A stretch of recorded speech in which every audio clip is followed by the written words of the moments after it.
좋습니다. 우리 인사하겠습니다. 안녕하세요. 옆에 분 반갑게 잘 오셨습니다. 네, 일부 때도 많이 오셔서 참 마음에 많은 위로를 받았고요. 이제 아마 오늘 방역당국에서 발표를 할 때에 다음 주부터는 이제 예배당 좌석의 30%, 저희가 500석인데 150석까지 예배할 수 있도록 허용을 해주셨는데, 이게 그냥 한 게 아니고요. 이제껏 1년 정도 고생해 보니까 마스크 잘 쓰고 음식만 안 나눠 먹고, 그리고 서로 이렇게 밀폐된 공간에 있지만 않으면 괜찮다는 해석 가운데 매우 과학적으로 나오는 거더라고요. 그러니까 그렇게 염려 안 하시고 이제 예배를 좀 회복하는 마음으로 우리 좀 올 한 해를 좀 마무리했으면 좋겠습니다. 네, 우리 다음 주 기대해 보고요. 이제 오늘 오후에 우리 발표를 좀 기다려 보도록 하겠습니다. 여러분, 제가 요즘에 이 창세기를 계속하면서 제가 굉장히 마음이, 하나님이 제 마음을 이 다양한 데서 누리는 기쁨으로 자꾸 이렇게 저를 초대하시는 걸 느낍니다. 근데 이제 그런 마음을 느끼면서 제가 이제 생각을 하는 게, 코로나 시대에 우리가 얻는 유익이 바로, 우리가 너무 바쁘고 분주할 때는 교회 일 하느라고 정신이 없고, 또 여기서 섬기느라고 너무 정신이 없는 상황 가운데 우리를 돌아볼 시간이 없잖아요. 근데 이제 이런 기회를 통해서 특별히 이번에 우리가 함께 나누었던 야곱, 요셉, 아브라함의 모습, 이런 다양한 사람들의 모습을 통해서 우리를 좀 발견하고, 그래서 우리가 좀 더 성숙하고 깊이 있는 사람으로 준비되어 이 코로나가 끝난 다음에 이제 중요한 건 그 다음이겠죠. 우리가 더 사랑하고 하나 되는 사람 되도록 하나님이 우리를 섭리하고 계심을 믿습니다. 네, 그래서 이제 오늘은 우리 봤잖아요. 아브라함은 뭐 늘 얘기하니까 아시고요. 야곱은 자세히 봤습니다. 요셉도 여러분 매일 성경 새벽 기도하면서 자세히 봤고요. 그래서 아브라함과 다 봤는데, 우리가 보통 성경에서 얘기할 때 아브라함의 하나님, 이삭의 하나님, 야곱의 하나님, 요셉의 하나님 이렇게 얘기하거든요. 그래서 이삭이 빠졌어요. 그래서 오늘은 이삭을 좀 보면서 하나님이 사람을 어떻게 대하시는가를 좀 우리가 알았으면 좋겠다는 생각을 했습니다. 이제 그렇게 되면 어떤 좋은 점이 있냐면요. 저도 이제 요즘 코로나니까 생각을 많이 하는데, 신앙생활 가장 어려운 게 뭘까? 이제 그런 생각도 해봤고요. 또 하나는 사회생활, 아니면 더 나아가서 우리 인생에 있어 가장 어려운 게 뭘까?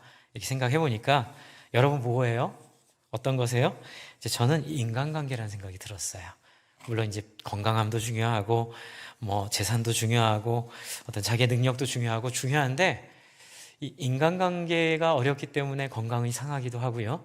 인간관계가 안 돼서 이렇게 재력이, 그러니까는 인간관계가 안 돼서 먹고 살기 힘들어지는 경우도 가끔 있더라고요. 그래서 물론 이게 일반적이진 않지만, 저는 우리가 겪고 있는 사람과의 관계를 좀 하나님 앞에서 잘 좀 우리가 소화해내서 교회 생활에서도 서로가 이렇게 서로를 잘 받아주고 이렇게 사랑하고 이제 그렇게 됐으면 좋겠다는 생각을 하게 됐는데요. 거기 문제가 있어요. 뭐냐면 억지로 하면 얹히더라고요. 저도 옛날에 억지로 하려고 했는데 나중에는 막 집에 가서 막 너무 괴로워하고, 막 이렇게 뭐 흔한 예로 뭐 제 아내와의 관계에서도 이렇게 막 늘 미안하다 하고, 제가 물론 제 아내가 저보다 억울한 게 더 많습니다. 네. 그런데도 뭐 이렇게 하다가 보면 나중에 보면 이게 삼켜지지가 않는, 이해가 안 돼서. 그런데 이제 오늘 말씀은 이삭이 누구인지를 보고요. 그리고 그럼에도 불구하고 하나님이 다양한 사람들을 평가하지 않고, 서로 비교하지 않고, 크고 작던 간에 동일하게 사람을 대하심으로 이제 우리가 억울하지 않아도 되는 길을 좀 오늘 같이 나누려고 합니다. 이제 이해가 되면 좀 쉬워지더라고요. 이제 이 얘기를 좀 준비하다 보니까 제가 좀 여러분과 잠깐 나누고 싶은 이야기가, 이제 이 이해를 위해서 최근에 여러분 그 개훈련사 라는 직업이 뜨더라고요. 이제 그 중에 강형옥 씨라는 분이 요즘 매스컴의 주목도 받고, 뭐 저도 그래서 찾아보면서 제가 사실 목회 도움을 굉장히 많이 받고 있습니다. 저는 기대하진 않았어요. 근데 제가 몰랐던 세계가 너무 많은 거예요. 제가 옛날에 군대에 있을 때 저한테 훈련소에서 군견반의 기회가 있는데 가겠냐고 물어봤거든요. 근데 제가 개냄새 싫다고 안 갔는데 제가 지금 그걸 후회하고 있어요. 이런 줄 알았으면 내가 그때 좀 가서 이런 너무 좋은 세계를 배웠으면 좋았을 텐데 뭐 후회하는 거죠. 그 정도로 참 이게 개 훈련에 대한 새로운 아이디어를 주는 분인데요. 한번 앞에 프레젠테이션 주시면 나이보다 되게 나이 먹어 보입니다. 네, 저리 보여도 36밖에 안 됐대요. 네. 근데 이제 저분이 이제 프로그램 2개를 했어요. 이제 책을 한 권 냈고, 그것 때문에 이제 프로그램 이름이 독특해요. 세상에 나쁜 개는 없다. 그리고 개는 훌륭하다. 저는 저 얘기를 처음 들었을 때, 무슨, 강아지 같은 소리야? 이런 생각을 했습니다. 무슨, 나쁜 개가 없다. 뭐, 개는 훌륭하다. 그게 참, 저는 참 이해가 안 됐는데, 제가 얼마 전에, 이분 책을 읽고, 그리고 이분이 EBS에 나와서 직업의 세계에 대해서 이렇게 강연할 때, 왜 저런 얘기를 했는지가 이해가 됐어요. 이제 어떤 일이었냐면요. 어떤 사람이 강아지 훈련사가 돼야 됩니까? 라고 질문을 했어요. 이제 고등학생이든지 이렇게 질문을 했는데, 이제 거기에 이런 얘기를 하더라고요. 강아지 훈련사는, 개 훈련사는 개만 좋아하면 안 됩니다. 그래서 이게 무슨 소리일까? 강아지 훈련사는 개를 좋아해야 되는데, 왜 개만 좋아하면 안 된다는 얘기를 왜 할까? 그러면서 한 얘기가 뭐냐면, 꼭 필요한 게 강아지 훈련사는 사람을 좋아하고, 사람을 이해하고, 사람을 잘 도와주고 싶은 마음이 있어야 된다는 거예요. 이제 그 이유가 저 제목을 잡은 이유예요.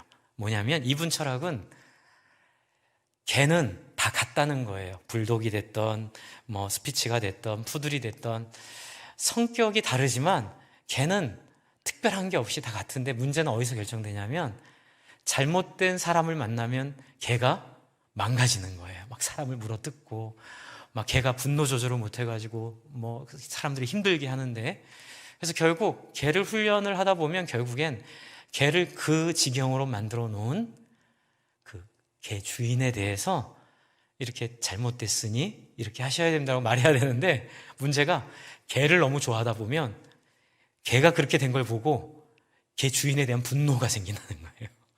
이게 지금 개를 잘해보려고 했는데 오히려 개 주인에 대한 분노가 생겨서 개 주인이랑 싸워버리면 그 개는 못 고치는 거기 때문에 꼭 필요한 게 개도 중요하지만 그 개 주인을 아끼고 그 사람의 마음을 귀하게 여기고, 비록 실수하고 몰라서 그렇게 했지만 괜찮아요. 이제 저는 그분 강의 중에 제일 좋은 게 이거예요. 저도 이제 좀 배우게 됐는데, 괜찮아요. 그럴 수 있어요. 저도 옛날에 그랬어요. 그런데 앞으로 이렇게 좀 해보시면 어떻겠어요? 저는 그게 너무 좋았어요. 근데 이제 제가 지금 드리려는 말씀은, 개는 결국 누구를 만나느냐에 달려있다는 거예요. 여러분, 우리는 서로가 서로를 볼 때에 왜 저 사람은 저렇게 짖을까? 죄송합니다. 이렇게 비유적으로 얘기해서 왜 이렇게 저 사람은 저렇게 도망갈까? 왜 이렇게 저 사람은 나만 보면은 싸우려고 들까? 우리는 이제 서로 간에 참 불편한 마음도 있으면서 그 사람에 대한 어떤 마음을 닫게 되지요. 하지만 제가 오늘 말씀드리려고 하는 이삭을 비롯한 여러 사람들의 모습을 통해 제가 깨닫게 된 것은, 결국 나쁜 사람은 없어요. 사람은 다 훌륭해요. 그런데 단지 우리가 사탄이라는 주인을 잘못 섬기고 있었을 뿐이에요. 그래서 나쁜 주인 때문에 우리가 좀 그런 행동을 하는 거고, 우리가 좀 그런 실수를 하는 거예요. 그래서 사람을 미워하면 안 되겠다는 생각이 좀 들었어요. 어떻게 하면 될까요? 그 사람을 잘 인도해서 누구를 만나게 해요? 좋은 주인이신 하나님을 만나게 하면 되겠다는 생각이 들어서 사람에 대한 이해를 제가 좀 바꾸는 데 도움이 많이 됐어요. 그래서 제가 좀 불편한 사람들도 제가 좀 이해할 수 있고, 제가 좀 그런 사람들을 받아들일 수 있는 조금 여지를 줬는데요. 그래서 이제 이상 얘기를 하기 전에 제가 한 명 더 얘기를 하고 이상 얘기로 들어갈게요. 마틴 루터라는 사람이 있어요. 사진 한 장 보여주세요. 마틴 루터는 이렇게 생겼어요. 여러분 잘 아시다시피 1483년, 1546년 아시죠? 종교개혁을 한 분이에요. 그런데 제가 재작년에 합신 목회대학원에서 이 마틴 루터의 토론에 대한 강의를 듣다가 깜짝 제가 뒤로 넘어갈 만한 얘기를 들었어요. 어떤 얘기를 들었냐면, 마틴 루터 성격이 싸나웠다고 그러시더라고요. 그리고 마틴 루터가 같은 종교개혁자들이랑도 엄청 다투고 얼굴도 안 보고 막 한번 부딪히면은 복구가 불가능할 정도로 너무 격하게 이렇게 도전을 해가지고 참 마틴 루터를 감당하기가 너무 힘들었다는 얘기를 듣고 제가 충격을 받아서 그럴 수도 있나? 하나님이 그런 사람도 쓰셨나? 그래서 제가 이제 찾아보니까 어떤 학자가 이렇게 아주 점잖게 표현을 했습니다. 마틴 루터를 이렇게 얘기합니다. 그는 권위 있는 혹은 권위주의적인 인물이었다. 이걸 굉장히 좋게 얘기한 건데 그는 굉장히 권위적인 사람이었다는 얘기예요. 그는 또한 성난 사람이었다. 다혈질이었다는 얘기죠. 그는 이렇게 말했다. 근데 이게 되게 재밌습니다. 나는 분노했을 때 기도도 더 잘하고 설교도 더 잘한다. 이런 게 어디 있어요? 근데 본인이 이제 스스로 이렇게 자기를 변호하는 거죠. 나는 이렇게 분노했을 때 오히려 기도도 잘하고 더 설교도 잘하니 나를 좀 받아주라. 이제 이런 표현이겠죠. 바로 그러한 루터의 성격 때문에 종교개혁이 가능하지 않았을까? 바로 이 지점이에요. 여러분, 누가 붙이면은 목숨을 잃을지도 모르는 그 글을 자기 이름을 써서, 그렇죠? 그 벽에다, 그 성전, 아니 그 대문에다가 걸어 붙일 수 있는 용기를 누가 갖겠어요? 싸움 따긴 마틴 루터밖에는 가질 수가 없는 거예요.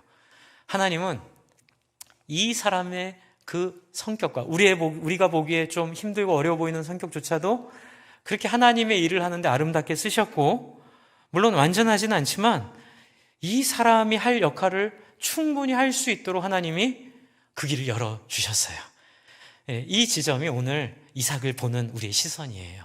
근데 이삭은 마틴 루터와 좀 많이 다르고요. 이삭은 야곱이랑도 너무 많이 달라요. 창세기 22장으로 한번 가볼게요. 창세기 22장을 보시면 아브라함의 이제 이야기가 주도적으로 나오죠. 그런데 이 아브라함의 이야기가 있는데 여기에 있는 이삭이 한 행동 덕분에 아브라함의 이야기가 22장이 될 수 있었어요. 그게 뭔지 한번 볼게요. 22장 1절. 그 일 후에 하나님이 아브라함을 시험하시려고 그를 부르시되 아브라함아 하시니 그가 이르되 내가 여기 있나이다. 이렇게 나왔어요. 근데 2절을 보세요. 이제 아브라함 입장에서 한번 생각해 볼게요. 여호와께서 이르시되, 제가 한번 여쭤볼게요. 여기서 이삭을 표현하는 표현이 몇 번 나오는지 한번 찾아보세요. 제가 읽을게요.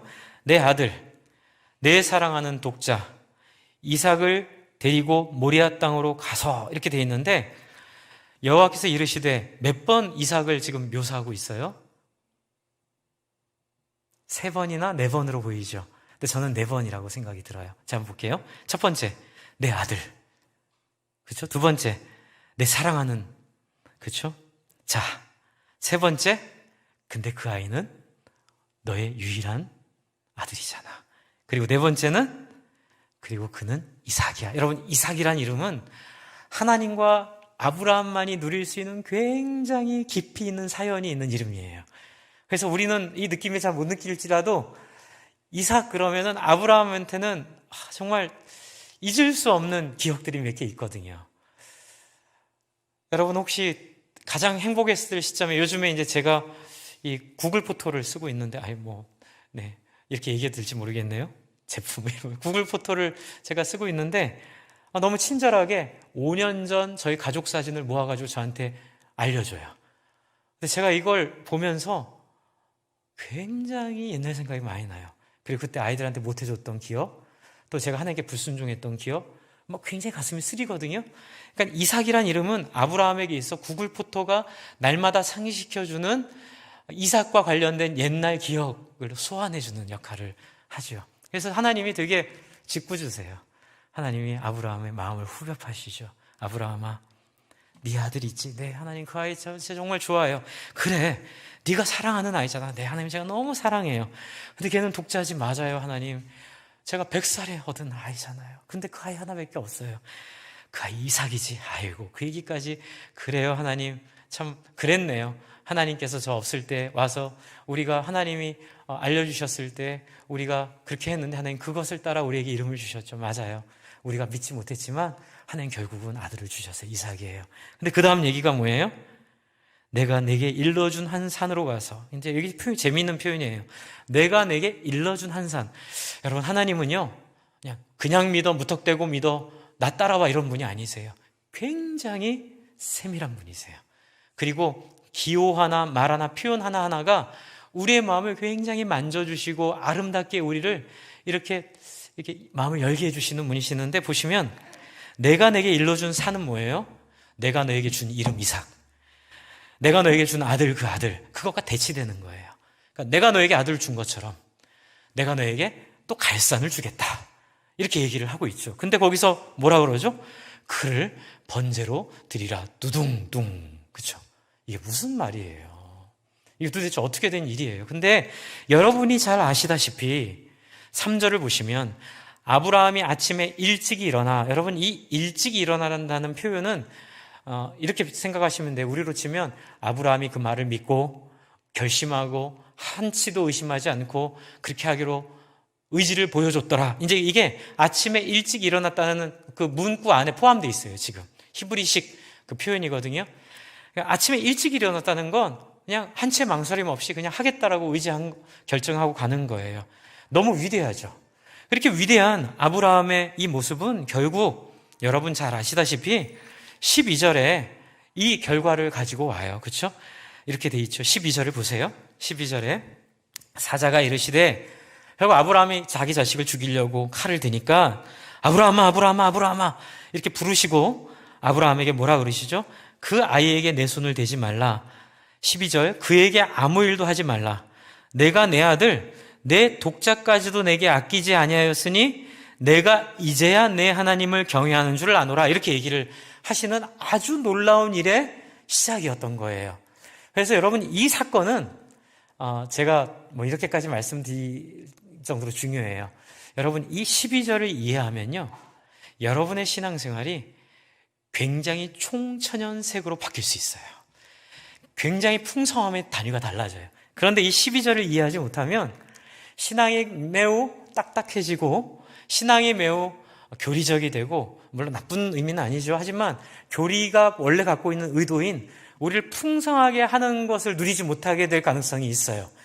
왜냐하면 여러분 보세요. 12절을 보시면 그 아이에게 손대지 말라, 그에게 아무 일도 하지 말라, 그 다음에 내가 내 아들 독자라도 내게 아끼지 아니하였으니 하고, 우리의 종교성대로 우리가 풀어가면 이게 어떻게 돼야 되냐면요, 네 아들 독자라도 내게 아끼지 아니하였으니 하고 어떻게 해야 되죠? 17절에 있는 말, 여러분 17절을 한번 보세요.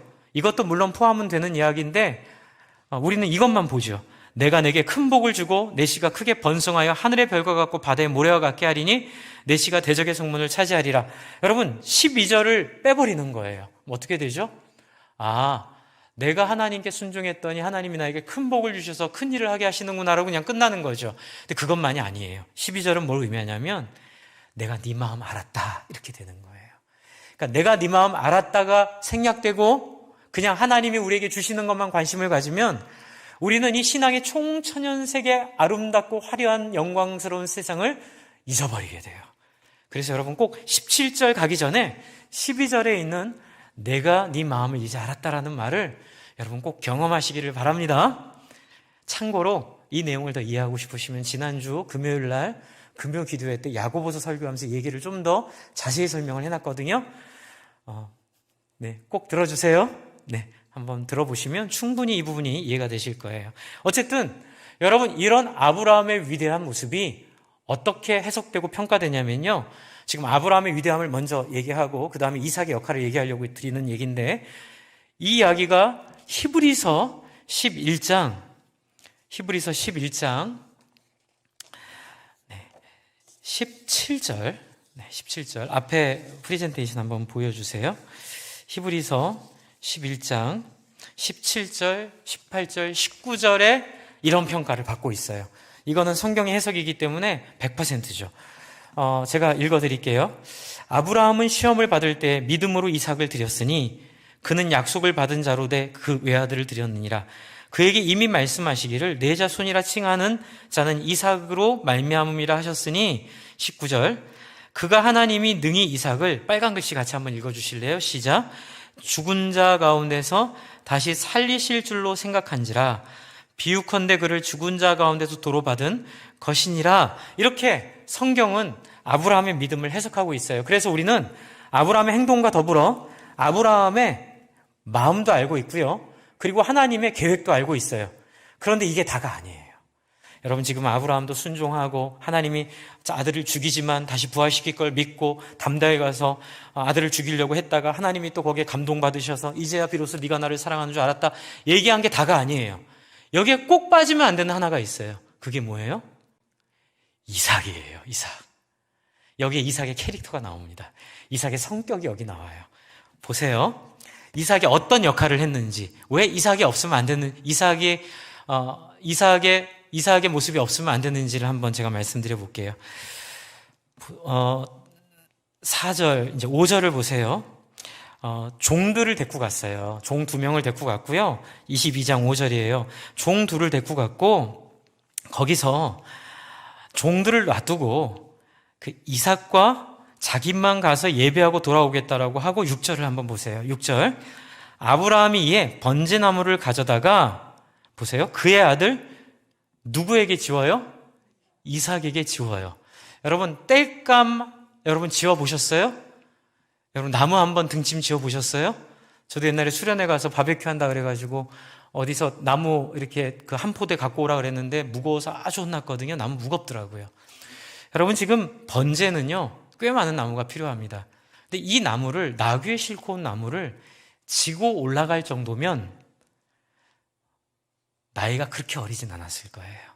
적어도 제 추측은 15살에서 한 18살 사이.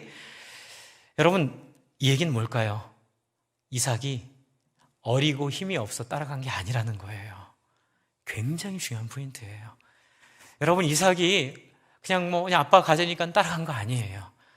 이건 뭐냐면 자기 의지로, 그렇죠? 거기에 함께 한 거예요. 그런데 이삭은 여기서 만약 야곱이었다면 여기서 이미 눈치채고 다른 방법을 썼을 거예요. 뒤에 보시면 7절에 이삭이 그 아버지 아브라함에게 말하여 이르되 내 아버지 하니 그가 이르되 아들아 내가 여기 있노라.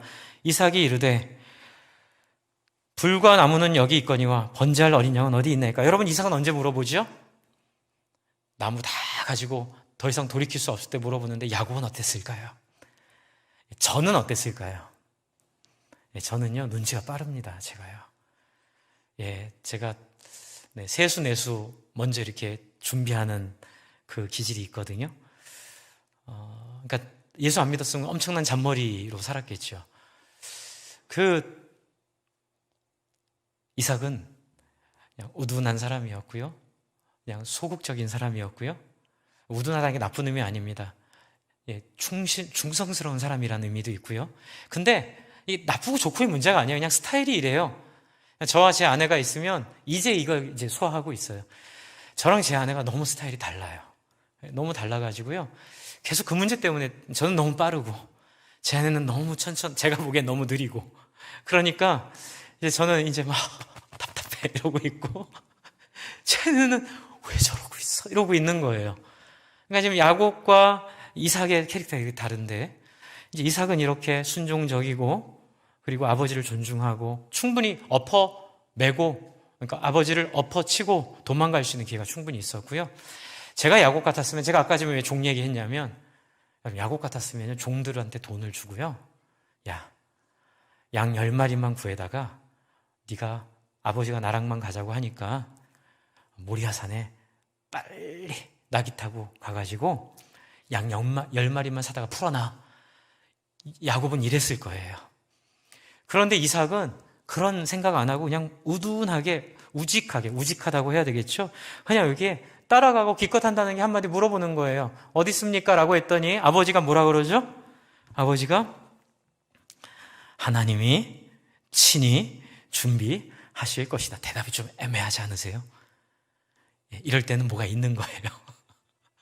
그런데도 이삭은 그냥 그러려니 하고 가는데, 더 결정적인 자리는 9절이에요. 더 결정적인 자리는 9절인데, 하나님이 그에게 일려주신 곳에 이른지라 이 아브라함이 그곳에 제단을 쌓고 나무를 버려놓고 그의 아들 이삭을 결박하여 제단 나무 위에 놓고, 이게 지금 나무 등짐을 하고 온 아들을 결박하는데 아들의 협조 없이 결박이 안 됩니다. 그리고 더 결정적인 건 10절, 손을 내밀어 칼을 잡고 그 아들을 잡으려고 손을 올렸을 때 아버지, 왜 이러세요?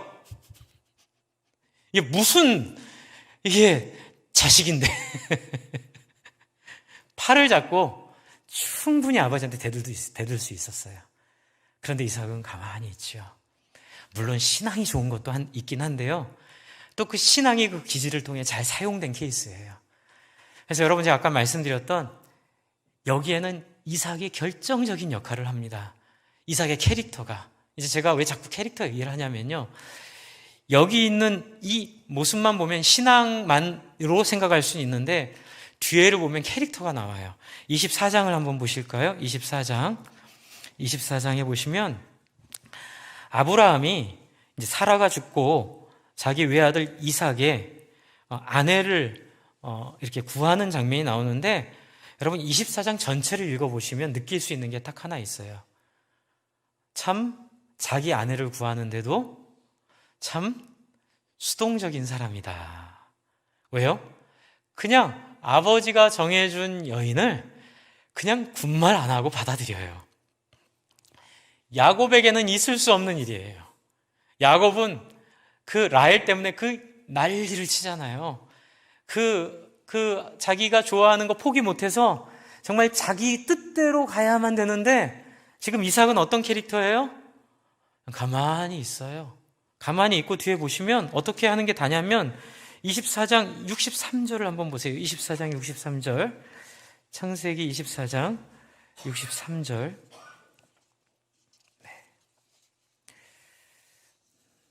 이삭이 저물 때, 제 앞에 또 준비했습니다. 들에 나가 묵상하다가 눈을 들어 보매 낙타들이 오는지라. 이게 다예요. 리브가가 눈을 들어 이삭을 바라보고 낙타에서 내려 종에게 말하되 들에서 배회하다 우리에게 마주 오는 자가 누구냐? 종이 이르되 내 주인이 있느니이다. 여러분, 오히려 누가 주도적이에요? 리브가가 관심을 가지는데, 66절 종이 그 행한 일을 다 이삭에게 아뢰매. 67절 되게 담백하게 쓰여 있어요. 이삭이 리브가를 인도하여 그의 어머니 사라의 장막으로 드리고. 여러분, 이삭은 이 한 절로 끝나는데 야곱은 성경 몇 장을 다 써야 되는 이야기가, 이 차이가 여기 있어요. 이삭은 저 같은 사람이 봤을 때는 굉장히 답답해 보이는 사람이에요. 아니, 세상 결혼을 이렇게 하는 사람이 어디 있어요? 어쨌든 이삭은 이렇게 수동적이고 이렇게 자기를 하나님 앞에 믿음도 있겠지만 이런 기질을 가지고 하나님께 쓰임을 받았다는 거죠. 그런데 여러분, 그런 생각 해보셨어요? 그런데 나중에 보면은 이 이삭의 이 캐릭터 때문에 뒤에 야곱과 요셉의 문제가 생기거든요. 그러면 그게 하나님 알고 이삭을 그렇게 놔두셨나? 그런데 성경은 뭐라고 얘기하냐면요. 히브리서, 아까 좀 읽었던 그 구절 바로 앞에 구절을 보시면 히브리서 11장 20절을 제가 한번 읽어드릴게요. 히브리서 11장 20절 앞에 있습니다. 믿음으로, 히브리서 기자는 이렇게 해석을 해요. 믿음으로 이삭은, 이게 많은 게 포함되어 있습니다. 장차 있을 일에 대하여 야곱과 에서에게 축복하였다, 이렇게 표현을 하는데, 여기에 포함된 내용이 바로 제가 지금 설명을 드리려는 그 이삭의 캐릭터를 보완하는 캐릭터를 통해 하나님이 그 안에서 서로 엎치고 겹치고 덮어지는 과정을 통해 결국 야곱과 에서에게 축복한 결과가 이루어지도록 하나님이 섭리하신 내용이 이 안에 포함되어 있는 거예요. 결과적으로는 하나님이 야곱과 에서를 축복하셔서 아브라함의 자손들이 복받는 길을 만드셨지만, 그러나 이삭의 이 소극적이고 이 급한 사람에게는 답답해 보일 정도로 이렇게 템포가 늦은 이 모습을 뭘로 보완을 했냐면요, 리브가로 보완을 했어요. 24장으로 다시 가시면 리브가의 캐릭터를 잠깐 볼게요. 리브가의 캐릭터는 어떤지. 자, 이제 24장에 다시 돌아왔습니다. 그 아내를 만난 장면이요.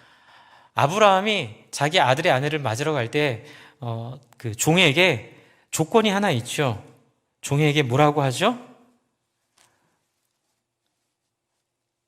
7절 하늘의 하나님 여호와께서 나를 내 아버지의 집과 내 고향 땅에서 떠나게 하시고 내게 말씀하시며 내게 맹세하여 이르시기를 이 땅을 내 시에게 주려 하셨으니 그가 그 사자를 너보다 앞서 보낼지니라. 내가 거기서 내 아들을 위하여 아내를 택할지니라. 그리고 딱 하나예요. 여자를가 너를 따라오려고 하지 아니하면 나의 맹세가 너와 상관이 없다 하니까 조건은 딱 하나예요. 기꺼이 따라올 사람만 데리고 와라. 그러나 나머지는 하나님께 맡긴다. 그렇게 이제 기도하고 10절부터는 그 종이 자기 주인 이삭의 아내를 만난 조건을 기도하는데 이 조건의 기도가 재밌습니다. 보셔요. 24장 13절 뭐라고 기도하냐면 기도원의 양탄자 그 양털 기도처럼 조건 기도를 해요. 하나님의 뜻이면 이렇게 해주십시오라고 기도하는데 조건이 뭐냐면 내가 이 말을 끌고 가서 이 낙타를 데리고 가서 나에게 물을 달라고 할 때에 그 물을 나에게 주는 여인, 그리고 그것뿐만이 아니라 내 낙타에게까지도 물을 마시우겠다고 먼저 적극적으로 얘기하는 여인을 내가 하나님 뜻인 줄 알고 그 여인을 우리 이삭의 아내로 좀 삼도록 하겠습니다라고 하나님 앞에 기도해요. 근데 저는 이 종이 굉장히 지혜롭다고 봐요. 왜 이렇게 기도했을까요? 제 상상입니다. 상상은 상상일 뿐, 너무 절대적으로 생각하지 마세요. 종이 보기에 이삭이 너무 답답해 보이지 않았을까 생각이 드는 거예요. 너무 수동적인 이삭, 너무 이렇게 적극적이지 않으니까 어떤 사람을 구하는 거예요? 외지인이 와서 물을 달라고 했는데, 여러분 이 당시에 외지인이 물을 달라고 해서 대답하는 여인은 많지 않습니다. 굉장히 그 당시 문화에서는 없는 일이에요. 근데 외지인이 와서 말을 거는 것도 드문 일인데 거기다 말을 걸었을 때 기꺼이 응답할 뿐만이 아니라 한술 더 떠서 어떻게 해요? 적극적인 여인. 낙타, 내가 보니까 낙타 데리고 왔는데 낙타물까지 제가 드릴게요 라고 하는 기도를 이 하인이 한 거예요. 근데 하나님 그걸 기쁘게 여기신 것 같아요. 왜요? 하나님은 정반합, 우리의 약점과 우리의 장점을 섞어서 하나님 나라의 영광스러운 일을 위해 쓰시는 분이기 때문에 이 기도를 통해서 결국 만나요. 누굴 만나요? 리브가를 만나는데 역시나 리브가에게 말했더니 네, 마시라고 하고 그 다음에 뭐라 그러죠? 리브가가 19절 당신의 낙타를 위하여 물을 길어 그것들도 배부르게 마시게 하겠습니다 라고 하죠. 그런데 여러분 보시면 낙타가 물을 많이 먹을까요? 조금 먹을까요? 엄청 많이 먹는 데입니다. 예전에 다큐멘터리에서 본 적이 있는데 낙타가 한 마리가 먹는 물이 어마어마하더라고요. 우리로 치면 여러분 이렇게 정수기에 꽂는 20리터짜리 통 있잖아요. 아마 그거 하나는 먹을 거예요. 들어보셨습니까? 20리터 총 하나? 근데 지금 이 리브가가 몇 통을 드러내요? 10통을 드러내요. 네, 힘이 센 여인. 여러분 옛날에 우리가 환상적으로 생각했을 때 리브가는 현숙한 여인, 그리고 리브가는 죄송한 표현 쓰겠습니다. 여성스럽다는, 요즘에 그런 얘기 함부로 하면 안 된다 하더라고요. 여성스러운, 아주 여성다운 이제 그런 사람으로 우리는 생각 아니에요. 억척스럽고, 낙타 열필도 그냥 우걱우걱 먹일 수 있는 물 10통을 근육 빵빵하게 올라와 있고, 그렇죠?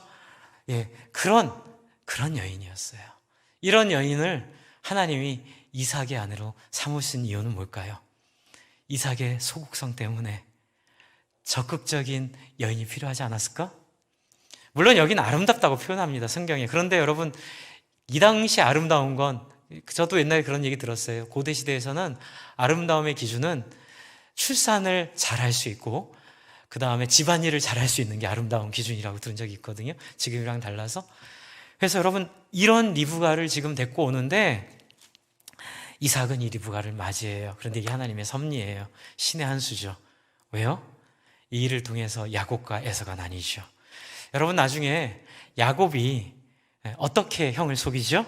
먼저 야곱이 형을 속이자고 했나요? 아니면 리브가가 형을 속이자고 했나요? 아버지를 속이자고 했나요? 리브가예요. 그러니까 리브가가 엄한 일을 해요. 너무 지나치게 적극적이어서 하나님 나라 역사를, 그러니까는 결국 야곱은 리브가였어요. 그러니까 야곱이 그냥 어디서 하늘에서 떨어진 게 아니라 리브가의 캐릭터가 야곱에게 간 거거든요. 그래서 결국은 이러한 정, 반, 합이 나오고요. 또 그 합에 반이 나오고 또 다른 합이 나오고, 그래서 이 정반합, 정반합, 이런 정반합들이 모이는 것이 하나님의 섭리가 되어서 결국 우리가 보기에 급한 사람 입장에서는 이삭이 답답해 보일 거고, 이삭 입장에서는 제가 되게 힘들 거예요. 이삭이 만약 저를 만나면 굉장히 힘들어할 거예요. 왜 저 목사는 말이 저렇게 빠르고 저렇게 마음이 급하고, 이렇게 해서 자기 굉장히 부담스럽다고 얘기할 거예요. 그러나 우리가 깨닫는 것은 하나도 버릴 게 없다. 할렐루야. 네. 어떤 모습이든 어떤 캐릭터든 하나님 나라를 위해 그 캐릭터를 하나님이 가장 정확하고 적당한 자리에서 쓰실 뿐만이 아니라, 또한 그 캐릭터와 반대되는 성격과 스타일조차도 하나님이 동일하게 쓰시는 분이심을 저는 믿습니다. 이제 그렇게 되다 보니까 사람에 대한 이해가 굉장히 편해지더라고요. 제가 이 강영욱 훈련사한테 고마운 게, 제가 이분 영상을 보면서 제 안에 있는 사람에 대한 이해력이 많이 넓어졌어요. 굉장히 제가 사람들에 대해서 좀 더 이해하고 싶어 하게 됐고요. 제가 좀 더 사람을 제가 좀 이렇게 사람을 품을 수 있는 그런 마음의 여유를 좀 주더라고요. 말도 너무 부드럽게 하고 굉장히 여유 있게 하면서. 주 안에 사랑하는 성도 여러분, 어떤 분은 이삭과 같은 사람일 수 있고요. 어떤 분은 리브가 같은 사람일 수 있고, 어떤 분은 아브라함 같은 사람일 수 있고, 어떤 분은 요셉과 야곱 같은 사람일 수 있어요. 저도 처음에 신앙생활 했을 때 저는 다 아브라함처럼 돼야 될 줄 알았어요. 저는 처음에 다 다윗처럼 돼야 될 줄 알았어요. 저 청년 때 철없을 때 저는 한 지도자한테 꽂혔거든요. 그래서 저는 제가 만나는 모든 지도자가 제가 그렇게 꽂혔던 지도자 같도록 저는 강요했었던 것 같아요. 그래서 제가 많이 힘들게 했고, 저도 힘들었고, 신앙의 유익도 없었어요. 그런데 여러분, 하나님은 그렇게 일하지 않으시더라고요. 여러분, 하나님은 아브라함 같은 사람을 통해서도 하나님 일을 이루시고, 이삭 같은 사람을 통해서도 하나님 일을 이루시고, 야곱 같은 사람을 통해서도 하나님의 일을 이루세요. 그러나 서로가 서로를 볼 때는 저것 때문에 하나님의 나라가 망가질 것처럼 보일 거예요. 그 사람 때문에 하나님 나라가 잘 안 될 것처럼 보일 거예요. 그러나 우리가 깨닫게 되는 건 아니에요. 다 똑같아요. 단지 우리는 하나님의 은혜 안에 머물러 있을 뿐이에요. 그리고 나서 제가 좀 자유로워지더라고요. 그 다음부터는 제가 꿈꾸는 게 다윗 같은 목회자, 그리고 제가 정말 좋아하는 목사님들 몇 분 계세요. 화정부 목사님이나 정문두 목사님이나, 제가 옛날에 사랑했던 정말 윤종화 총무님이나, 또 최영기 목사님이나, 또 제가 너무 사랑했던 송재훈 교수님 같은 제가 정말로 사랑했던 분들이 계시는데, 저를 괴롭혔던 건 열등감이었어요. 그분들이랑 비교하면 저는 비교가 안 되는 거예요. 그래서 한때는 화정부 목사님이랑 똑같이 설교하려고 노력도 해봤고, 한때는 제가 좋아하는 그 선생님들처럼 똑같이 한번 해보려고 흉내내봤는데 안 되더라고요. 하나님 저한테 얘기하세요. 화정부 목사님, 화정부 목사님대로 귀하고 너는 너대로 귀하다. 아멘. 네. 여러분, 우리는 혹시 서로에게 너무 내가 좋았던 어떤 사람의 이미지를 가지고 그 사람에게 그것을 강요하고 있진 않나요? 여러분, 이것이 교회에서 인간관계를 어렵게 하는 이유가 되기는 해요. 그런데 이게 어려운 이유가 뭐냐면 그런 것들이 나쁜 게 아니거든요. 뭐 좋은 사람을 기대하는 게 나쁜 건가요? 하지만 그 사람은 그런 사람이 될 수가 없는 기질을 갖고 있어요. 근데 그런 기질이 안 되는 사람한테 그런 얘기를 자꾸 하면 이 사람은 열등감만 생기게 되고 마음에 거부감만 갖게 되고, 결국 그래서 그 얘기 때문에 서로의 마음을 닫게 돼 있어요. 그럼 오히려 좋자고 한 말이 어떻게 될까요? 교회를 하나로 만들지 못하고 교회가 하나로 나가는데 큰 장애가 되는 어려운 일에 빠지게 되죠. 주 안에 사랑하는 성도 여러분, 한번 해보면 좋겠어요. 저희도 괜찮아요. 한번 같이 해주실래요? 괜찮아요. 그럴 수 있어요. 저도 그래요. 그러나 앞으로는 이렇게 하면 좋을 것 같아요. 근데 안 해도 괜찮아요. 제가 죄송합니다만 강용 그 훈련사한테 배운 가장 좋았던 건 뭐냐면 이렇게 해야 되는데, 근데 그게 안 돼도 괜찮아요. 꼭 그렇게 되지 않아도 돼요. 한번 해볼까요? 그렇게 한번 해볼까요? 저는 그게 너무 위로가 됐어요. 근데 봤더니 성경에서 하나님 우리한테 그러고 계세요. 하나님께서 우리에게 네 있는 모습 그대로 괜찮다. 그러나 이렇게 좀 갈 수도 있는데 그렇게 할 수 있으면 한번 해볼까? 그런데 그렇게 안 돼도 괜찮아. 너는 너 모습 그대로 나에게 소중한 이야. 할렐루야. 하나님 우리를 성경을 통해 보니까 그렇게 우리와 닮은 한 사람 한 사람을 대하고 계시더라고요. 저는 그 하나님이 너무 좋고 그래서 좀 자유롭게 된 것 같아요. 다윗처럼 안 돼도 좋고 누구처럼 안 돼도 좋아요. 제가 지난주에 드렸던 말씀 너무 좋아서 한 번 더 설명드리려고 갖고 왔어요. 고린도전서 12장 24절부터 27절의 말씀이에요. 한번 앞에 보여주셔요. 고린도전서 12장 24절부터 27절의 말씀 너무너무 좋았어요. 제가 한번 읽어드릴게요. 우리의 아름다운 지체는 그럴 필요가 없느니라. 오직 이제 하나님이 몸을 고르게 하여, 빨간 글씨 같이 한번 읽어주실래요? 시작. 부족한 지체에게 귀중함을 더하사. 저는 이 구절을 발견했어요. 25절에 이제 몸 가운데 분쟁이 없고 여러 지체가 서로 같이 돌보게 했다는 얘기를 하려고. 그래서 마지막 보시면 만일 한 지체가 고통을 받으면 모든 지체가 함께 고통을 받고 한 지체가 영광을 얻으면 모든 지체가 함께 즐거워하는데 왜냐하면 너희는 그리스도의 몸이요 지체의 각 부분인데 이게 가능한 원인은 엔진은 바로 하나님의 성품상 우리를 평균케 하시는 하나님의 성품, 헤세드의 하나님, 그렇죠? 공의의 하나님, 정의의 하나님, 사랑의 하나님, 이 하나님이 우리의 부족함을 어떻게 해요? 메워주신다. 그러니까 여러분 우리의 부족함을 염려하지 마시기 바랍니다.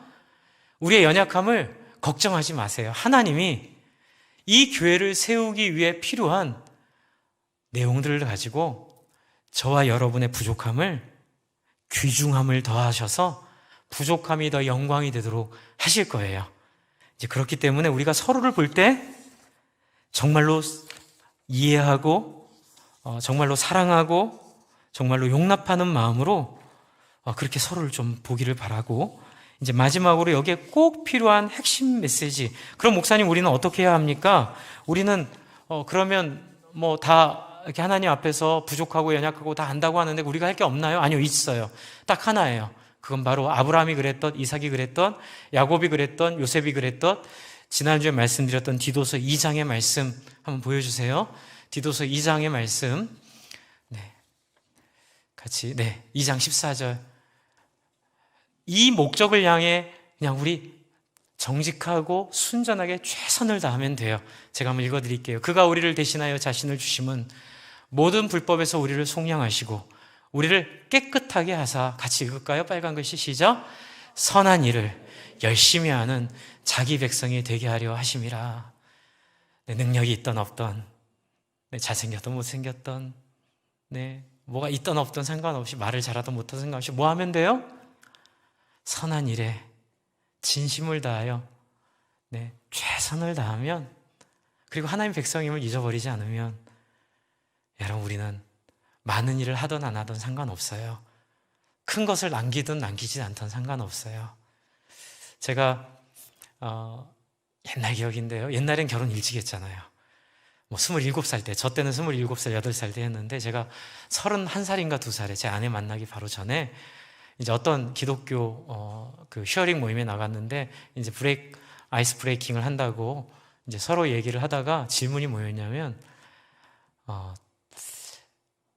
사람 사귀는 사람이 있으면 어떤 사람을 사귀고 있는지 자기 삶을 좀 나누자고 하면서 뭐 어떻게 결혼할 사람들이 있나요? 이렇게 물어보는 시간이었어요. 근데 제가 이제 저는 아직 결혼한 사람이 없습니다. 연애도 아직 안 하고 있습니다. 얘기했더니 그냥 웃으면서 웃자고 한 얘기 같은데 그렇게 저는 그게 힘들었어요. 뭐냐면 나이가 28이 넘고 29이 넘으면 누군가와 교제하고 누군가에게 이렇게 사랑받는 사람이 되는 게 당연한데 나이가 그렇게 되도록 어떻게 사귀는 사람도 없냐, 이제 그런 뉘앙스의 얘기였어요. 근데 저는 되게 좀 마음이 열등감이 생기고 아프더라고요. 근데 여러분 우리가 이런 얘기 많이 듣죠? 나이가 50이 되면 60이 되면 뭐 최근에 본 어떤 뭐 사람들은 뭐 재산은 이 정도 있어야 되고 뭐 땅 한 평도 없으면 그게 말이 되느냐 뭐 그렇게 얘기하는 사람들이 있긴 해요. 근데 여러분 그거 다 거짓말이에요. 여러분 각자 있어도 되고 없어도 돼요. 하나님 앞에 그게 여러분을 평가하는 기준 아니에요. 60이시던 70이시던 50이시던 여러분은 하나님이 주신 그 삶 속에서 가장 최고이고 최선의 일을 가고 계세요. 다른 사람과 비교할 필요 없어요. 다른 사람 볼 필요 없어요. 여러분, 우리의 기쁨을 뺏기지 마세요. 우리의 자유를 그렇게 잡히지 마세요.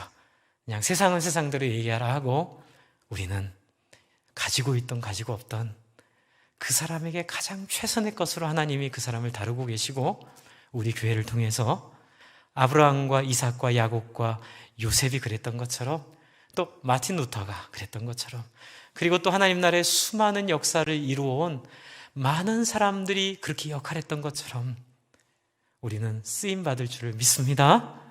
네, 이게 아브라함이 가졌던 믿음이고, 이삭이 가졌던 믿음이고, 야곱을 극복하게 했던 믿음이고, 요셉을 총리까지 만드는 그 믿음이에요.